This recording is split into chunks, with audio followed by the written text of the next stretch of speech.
Bienvenidas y bienvenidos a Media 20.1. Hoy tenemos como invitado a un poeta, escritor, periodista, conductor de radio y televisión, pero sobre todo una persona comprometida con los derechos de las comunidades y los pueblos indígenas, que actualmente ocupa el cargo de director de Culturas Populares, Indígenas y Urbanas de la Secretaría de Cultura, Mardonio Carballo. Y queremos platicar con él porque el próximo año comienza esto que se le ha llamado el Decenio de las Lenguas Indígenas. Y queremos platicar sobre esta participación, esta inserción, esta inclusión de los pueblos y comunidades indígenas en los medios de comunicación, en Internet y las redes sociales. El diagnóstico que él tiene es realmente muy interesante. Antes de esta entrevista, le invito a ver algunas de las noticias que nosotros consideramos como las más importantes en los últimos días.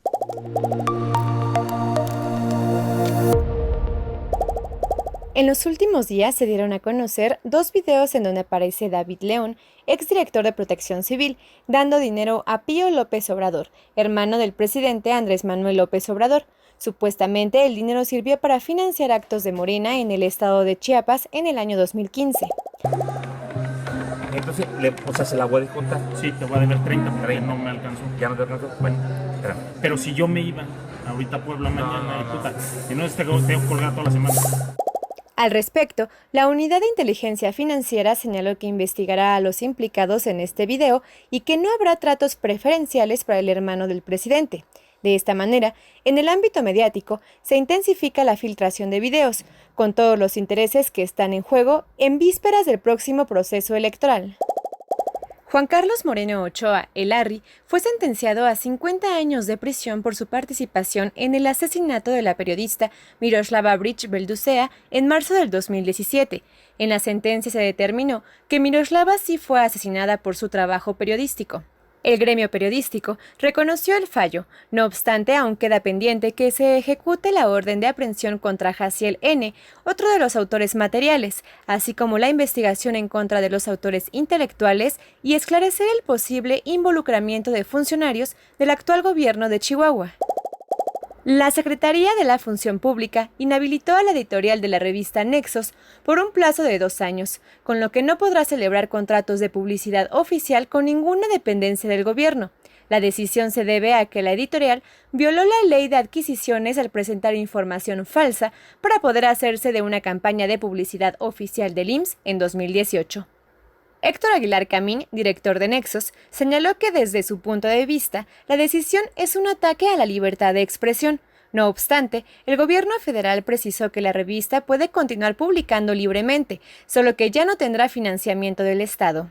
En este contexto, el presidente Andrés Manuel López Obrador señaló que su gobierno analizará bajar aún más los montos destinados a publicidad oficial o de plano eliminar ese gasto, aunque reconoció que su existencia obedece a la obligación de informar a la ciudadanía sobre lo que hace el gobierno.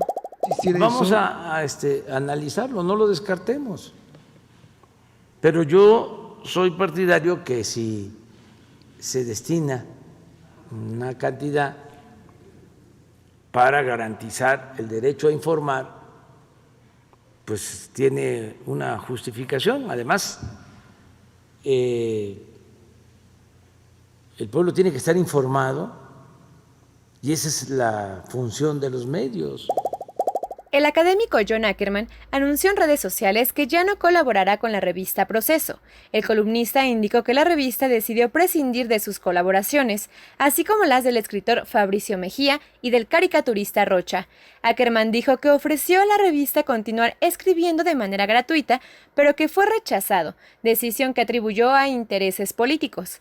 En respuesta, el director de la revista Proceso, Jorge Carrasco, señaló que John Ackerman tiene un proyecto político personal y que desde Proceso se hace periodismo, no política.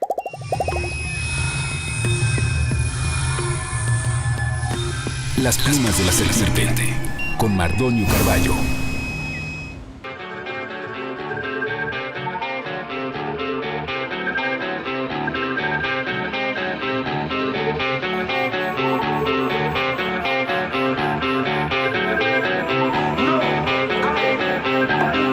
Otro beat, otro mitote, a otro mitote. Con ese beat comienzan ya las fiestas patrias. El verde, el blanco y el rojo. Sobre todo el rojo nos confirma que sí, estamos en México.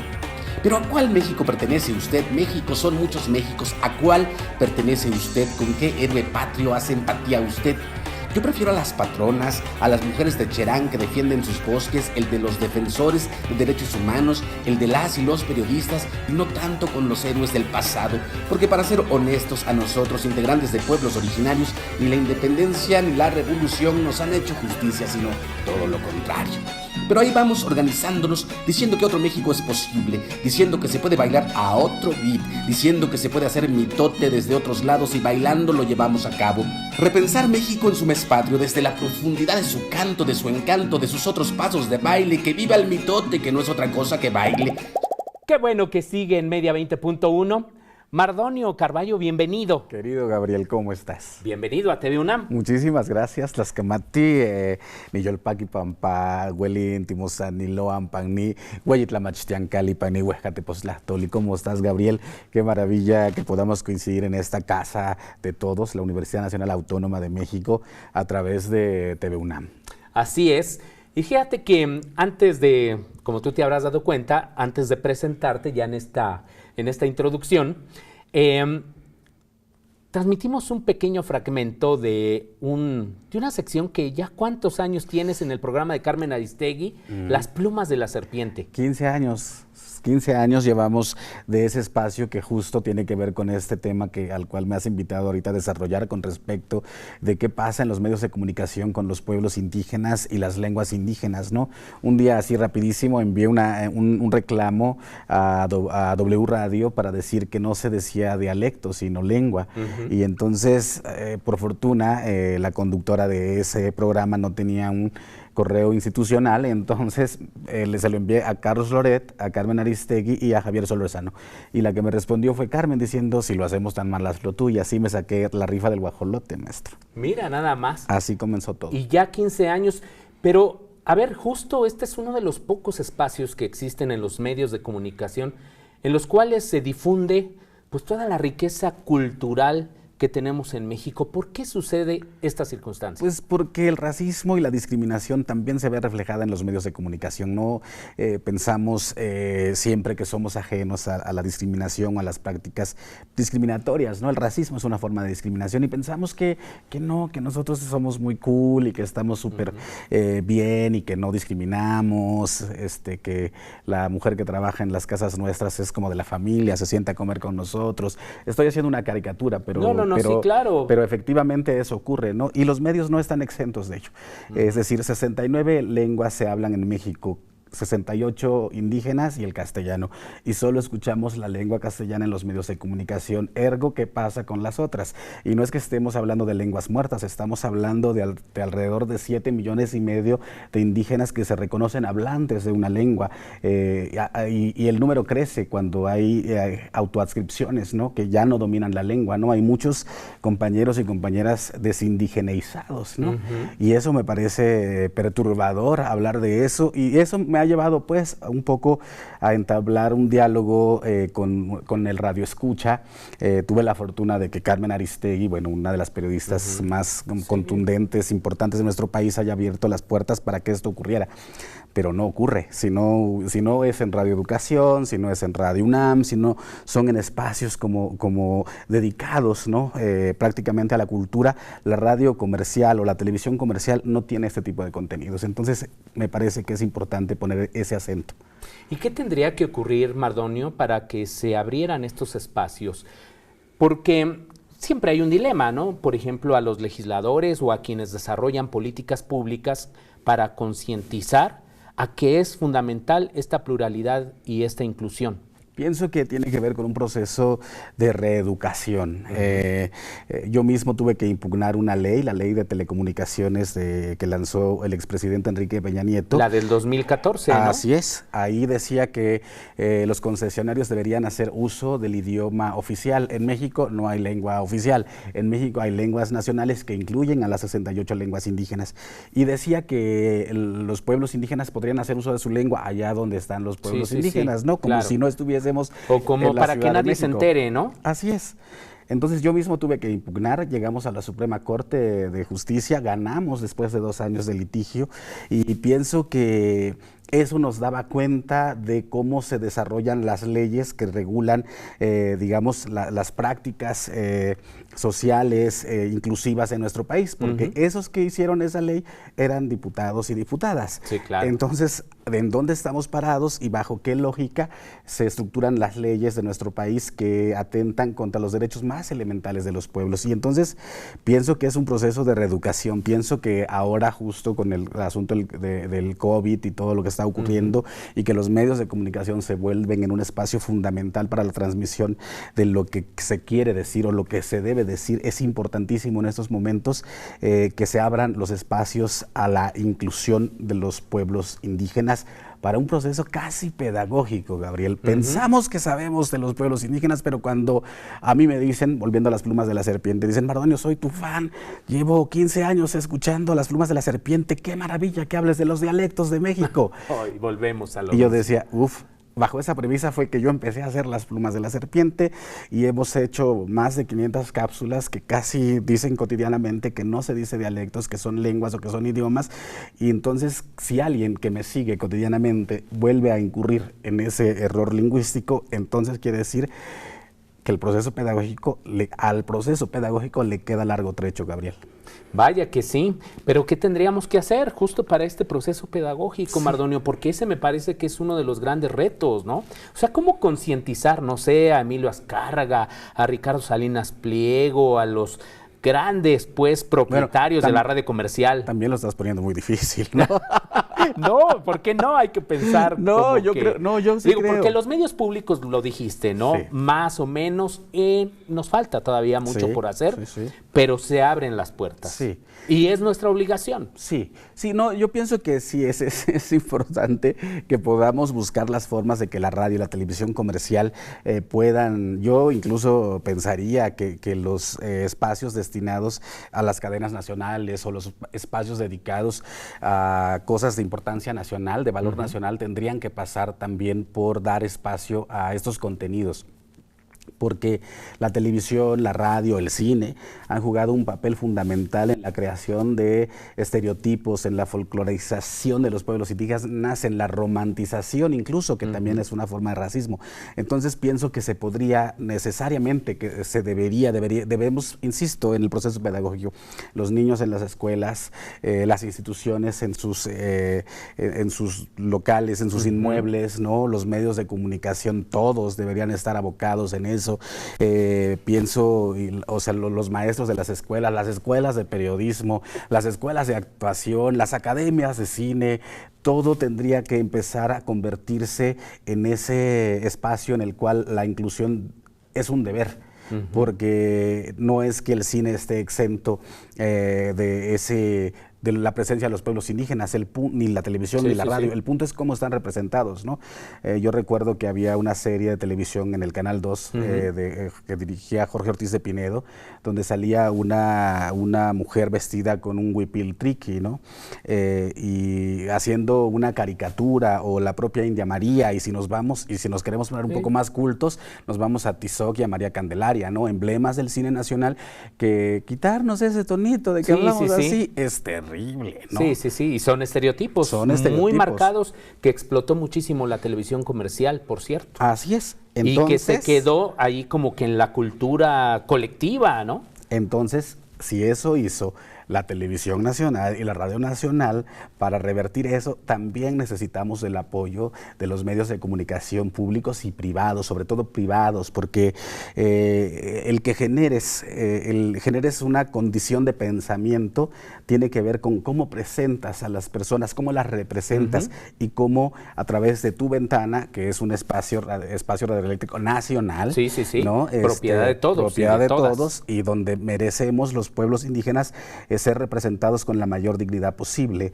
Entonces pienso que sí, yo pienso que los medios de comunicación, pienso en 4 temas importantes. Si quieres, ahorita tenemos que hacer un corte de esos 4 temas y de la representación, así que no se vaya, estamos con Mardonio Carballo.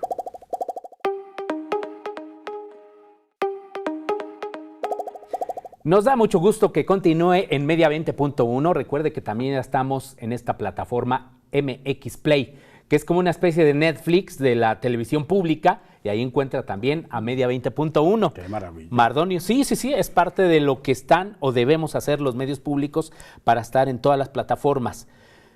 Estábamos hablando antes del corte de esta representación. Sí. Y de que teníamos 4 objetivos o retos importantes. Sí, yo pienso que debemos trabajar en los procesos de enseñanza-aprendizaje justo ahora, donde ya la inclusión de los pueblos indígenas, la participación de las lenguas indígenas en los procesos de enseñanza-aprendizaje es un gran pendiente y una gran deuda. Es decir, la Secretaría de Educación Pública tendría que estar forzosamente hablando ya de hacer contenidos en lenguas indígenas justo para allegar este derecho humano a los niños indígenas de aprender en su propia lengua. Pienso que esa es una cosa fundamental. ¿Qué es lo que se está trabajando, ¿no?, en estos días con este regreso pues a la escuela? Sí, o que deberían. Todavía no sabemos si se va a lograr, pues, porque esa es otra. Pensamos que es fácil y es absolutamente complicado, básicamente porque no se ha trabajado. No hay un método que te diga esto, pero si no empezamos ahora, tampoco es que podamos aprender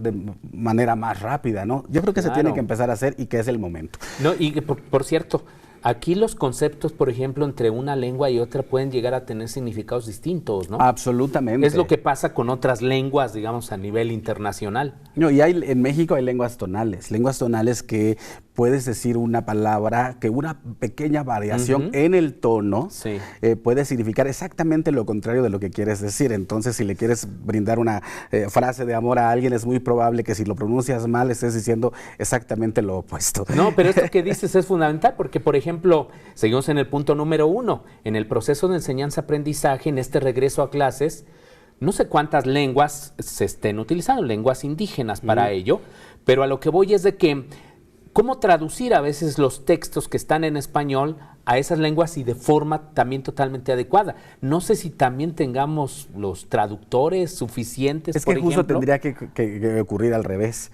¿no? O sea, pienso que es más bien adecuar la currícula que tenemos en educación a la realidad de los pueblos indígenas. Es justamente al revés, porque no es un proceso de traducción, sino es un proceso más bien de comprensión de lo que está ocurriendo y cómo ocurren las cosas y los sucesos desde el otro lado, ¿no? Entonces, yo pienso que es mucho más complejo. Pero sin duda es el momento y insisto, si no empezamos ahora no vamos a empezar nunca. Es una buena coyuntura. Bueno, punto número 2.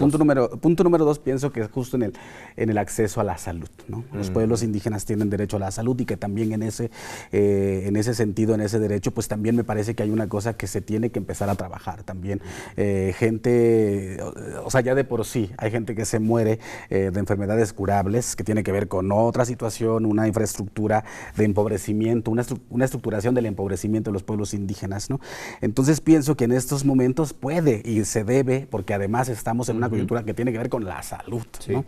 Y pienso que deberíamos también, imagínate un hospital donde pudiese llegar alguna persona y en ese hospital, según la región en la cual está situada, pudiese tener una atención en su propia lengua, cosa que no ocurre, ¿no? Entonces, eso me parece que tendríamos también que empezar. Ese sería como el segundo punto.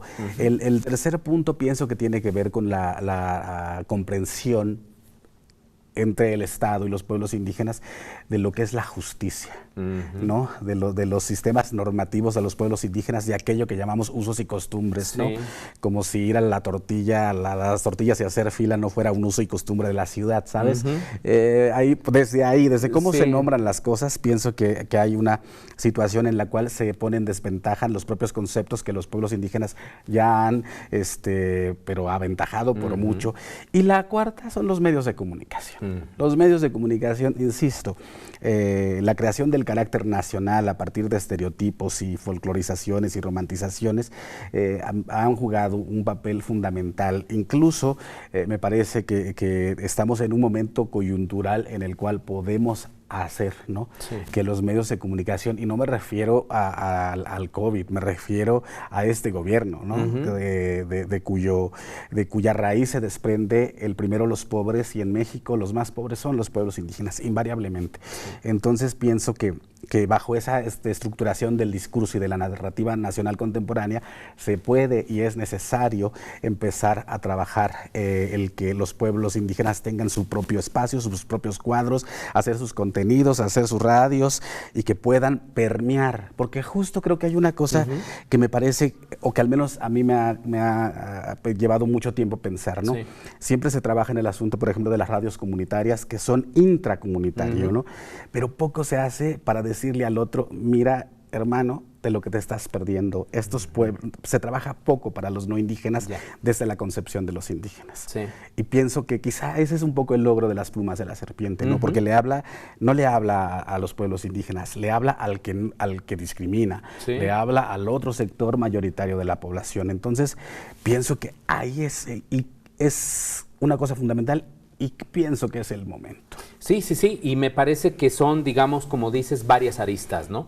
Justo tú, para analizar estas aristas, y ahorita me refiero a esas aristas, organizaste un foro sobre prácticas sanas para lo que es pues, prácticamente las coberturas inclusivas, plurales, multiculturales. Las aristas son en este sentido, de que obviamente sí, las comunidades y pueblos indígenas necesitan apropiarse de sus medios de comunicación. Es un derecho, incluso constitucional, pero el otro tiene que ver con el periodismo que se hace sobre esos pueblos y comunidades indígenas, y el otro es propiamente la inclusión de esos temas en el resto de los medios de comunicación. Es decir, tenemos diferentes retos en este ámbito. ¿A qué conclusiones llegaron en este foro, o por dónde deberíamos ir trabajando? Pues yo pienso que una de las cosas que justo hicimos en este foro que organizó la Dirección General de Culturas Populares Indígenas y Urbanas de la Secretaría de Cultura del Gobierno de México, es a razón del Día Internacional de los Pueblos Indígenas, es que efectivamente en la narrativa periodística falta aún la sensibilidad que podría llegar a ciertos puntos incluso mucho más álgidos, ¿no? Yo decía, si no piensas que Ayotzinapa ya sonoramente te indica que ese pueblo no es que esté hablando mucho español, o si piensas en Tzintzuntzan, o si piensas en Guatabampo, o si piensas en Tepetzintla, o si piensas ya de suyo, los nombres de los lugares te van diciendo cómo está estructurado lingüísticamente, y si empiezas a narrar desde ahí, seguramente encontrarás otras cosas. Yo decía, por ejemplo, Ayotzinapa, ¿no? Que yo un poco, he estado siguiendo mucho el tema. Yo pensaba que que poco se ha dicho cuántas lenguas se hablaban en ese grupo de 43 muchachos desaparecidos, ¿no? Y si uno rascara qué lenguas hablan, te podría entonces decir que a esa normal rural vienen gente de muchas lenguas, de muchos estados, y que hay muchos indígenas. Y entonces eso te llevaría a pensar, más allá de las discriminaciones y racismos, cómo estructuralmente ¿por qué se puede atentar con un grupo de estudiantes de una escuela normal rural de Ayotzinapa y se les puede desaparecer literalmente? Y sin embargo, cuando llega el expresidente Peña Nieto a la Ibero y que la multitud se agolpa, incluso gente haciendo mofa que se fue al baño, ¿no? ¿Por qué ahí no hubo una represión? Claro. ¿Por qué? Porque es gente que tiene otro poder adquisitivo, pertenece a otra clase social, habla otro idioma, y es poco susceptible de desaparición forzada. Y en cambio en el otro. Sí, una barbarie, ¿no? Entonces eso es importante, porque si no lo empiezas a nombrar, si no empiezas a ver que ahí hay posibilidades de una narración distinta, a lo mejor estás incurriendo en cosas que podrían necesariamente darte otra dirección y poner los pies sobre la tierra del lugar y el espacio que estás pisando, ¿no? Y es eso. Poco pensar en qué pensar. Yo creo que incurrimos en un trayecto, en un tiempo. Tú estuviste también invitado al foro, a Leida Calleja, Genaro Villamil, Marcela Turati, Abel Barrera, Gladys Zul, Yasnaya Aguilar, Floriberta Reyes, Diana Manso, Roselia Chaca. Estuvo de lujo. Y mucha gente hablando del tema, ¿no? O sea, y fíjate lo que decía Roselia Chaca, que es una periodista zapoteca que escribe para el Universal, es corresponsal del Universal en Oaxaca. Decía que ella empezó a darse cuenta, primero ella decía, la mujer juchiteca, altiva, que va caminando y que llama con desprecio a mujeres mijes o a mujeres guaves. Y dice, yo no sabía que al final de cuentas yo había interiorizado el racismo de yo, zapoteca, a otros que consideraba, a otras mujeres que yo consideraba o que en el imaginario colectivo se consideraba de menor valía. Entonces imagínate en qué lugar estamos parados, Gabriel. Sí, o sea, ¿a qué llegamos? Que hay mucho por hacer. Yo creo que llegamos a eso, que hay mucho por hacer y que es el momento, que es un momento propicio, incluso medios que no necesariamente se allegan a los medios de comunicación tradicionales, convencionales, sino que hay algunas páginas de internet con mucha fuerza, con mucha potencia, periodistas que ya no están contratados para ningún medio, sino que de manera freelance empiezan a hacer sus propios reportajes y los empiezan a colocar en ciertos espacios, ya con esta cosquilla de que en México está pasando algo de lo cual nos estamos perdiendo. Y pienso que eso se vio reflejado ahí. Los vacíos también se vieron reflejados, ¿no? O sea, las escuelas de periodismo que no les pasa pasan por la de cabeza. noche estos temas, es cierto.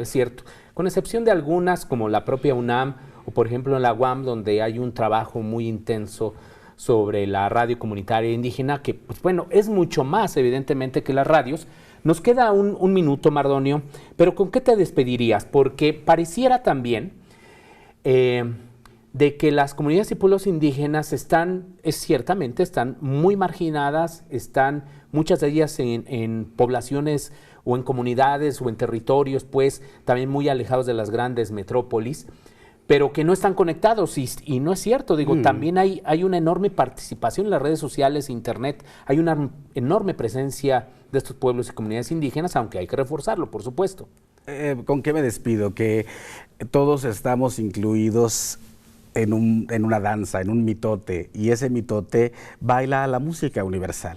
Es decir, los pueblos indígenas no son de piedra. Nos han enseñado a adorar a los indígenas de piedra, a las grandes pirámides, pero los pueblos indígenas están vivos y se mueven y bailan, ríen y festejan, porque no todo es sufrimiento, también es otra cosa importante. Mucha de la riqueza cultural de nuestro país está en esos enclaves humanos donde muchos de los pueblos indígenas han logrado tener otro tipo de conversación con el universo. Y eso es importantísimo. Solo habría que preguntarnos por qué la riqueza cultural de México está también, o hace un match en los pueblos donde se concentra la mayor pobreza de nuestro país. Claro. ¿Por qué?